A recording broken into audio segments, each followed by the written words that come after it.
morning. This is Bridget Talbot in my presentation on space practice for ELRC 7503.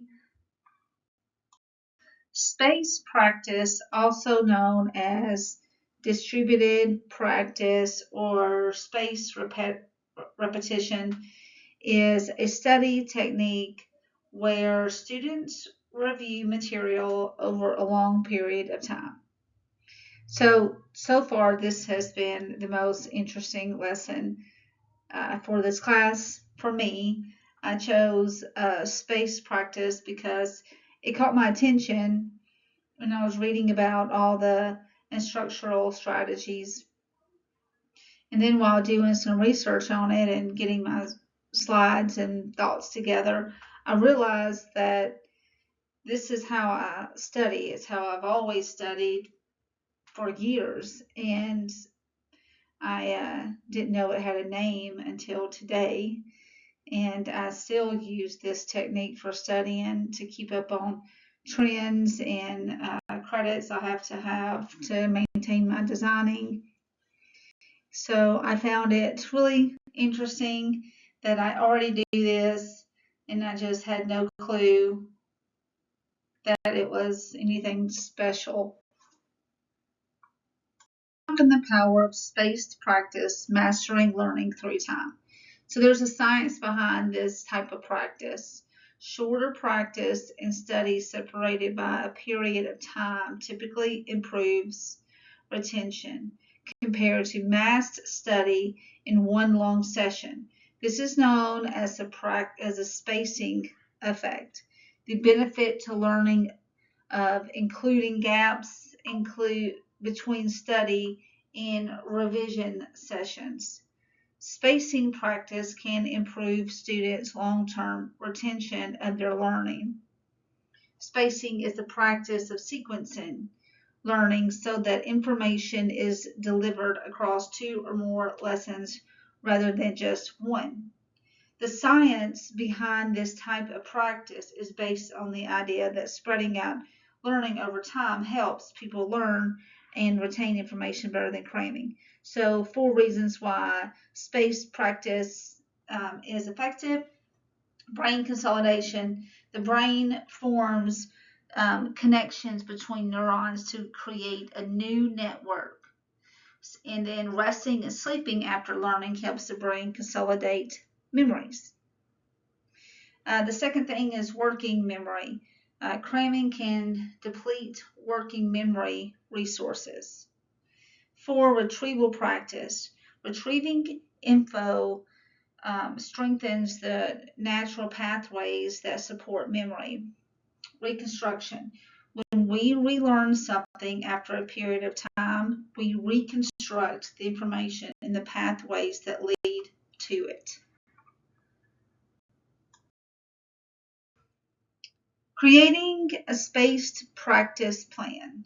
So there's a few steps. Step 1, planning. Begin by mapping out regular intervals for study sessions. Determine when and how often the material will be visited. Step 2, study and review. Dive into the material for the first time. Engage with it through various learning strategies such as reading, note-taking, group projects, etc. Then review what you learned to summarize your initial understanding. Number 3, recall. Challenge students to recall the material they learned after the first learning session. This step promotes students to actively retrieve the information and strengthen their memory of the material. Step 4, continued recall. This is where planning is essential. Maintain a schedule of recalling the material at spaced intervals. Continuously revisiting the content reinforces students' understanding and commits it to their long-term memory. This step is where old information and new information are joined to create lasting connections.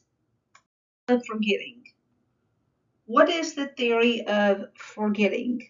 Identified by German psychiatrist Erwin Ebbinghaus, is the 1880s. In the 1880s, he found that within an hour of learning new material, people tend to forget up to 50% of it. Ebbinghaus discovered that new content is forgotten very rapidly over the first 24 hours after learning, but the rate of loss gradually slows over time. He categorized the factors affecting the quality of initial learning, making the information meaningful. This is usually presented as making real-world links or stressing the importance of a particular topic these days. The way it is presented to us, the delivery method must be engaging for the new learning to be memorable. If students aren't thinking about it, they aren't learning about it. The psychology actors, stress, sleep, hunger, etc., that may be distracting our thoughts. It is the quality of thought that influences the starting quality of the memory, not the strength of the experience. How much distraction is there in a room? How distracting is the task itself? How much thought is the student diverting from the content to something else? First hour, first review. At some point, probably towards the end of the lesson, is a good idea for the students to recap and review any new content you have covered that lesson. This action of revisiting is within an hour is the first step in slowing the rate that students will forget the new content. This could be as simple as a quick fire round of questioning answered on a whiteboard or an exit ticket exercise. The first day is the second review. A quick review built into the next lesson in some form will again refresh the knowledge, but more importantly, slow the rate of forgetting significantly. If you make a habit of using recall activities as your do now task to start the lesson, it is a good idea to reserve half of the activity for the content covered in the previous lesson. 1 week plus. Review number 3 is an ongoing periodic review. If you reserve half of each recall activity for content covered in the previous lesson, then the other half should be populated by a rolling cycle of content drawn from the previous weeks and months. The rate of forgetting will have slowed significantly by this point, but students will still forget unless they revisit topics over time.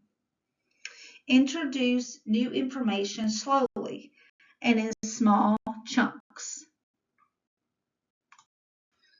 By understanding the common misconceptions surrounding space practice, learners can adopt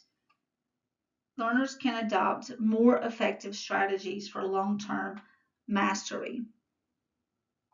Spaced practice is the exact opposite of cramming. The forgetting curve shows that people rapidly lose knowledge if they don't retrieve and revise it. The steepest drop happens within the first few hours, with people forgetting about 50% of new information within an hour and 70% within 24 hours. If you review material one day after learning it, then a week later, then a month later, you're much more likely to remember it long term. This is where the flipped classroom model and spaced practice work well together. Students learn material on their own and then use class time to apply the knowledge through interactive activities. Plan ahead. Plan your spaced learning schedule in advance so you know what to review each day. Read before bed. Reading something before going to bed can help you remember information. Get enough sleep. Your brain needs sleep to store memories.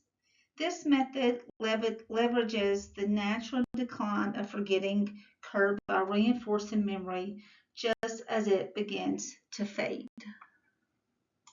In conclusion, spaced practice is a study technique that involves spreading out learning lessons over time rather than cramming in one long session.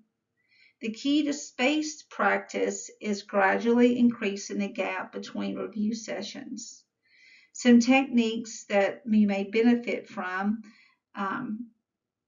is better recall, saves time, more effective learning, and better retention.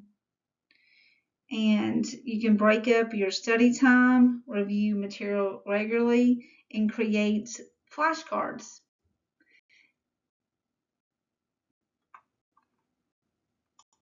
Thank you so much for taking the time to listen to my presentation. Hope everyone has a great weekend and your football team wins whoever they're playing. Here is a list of my references that I used for this presentation.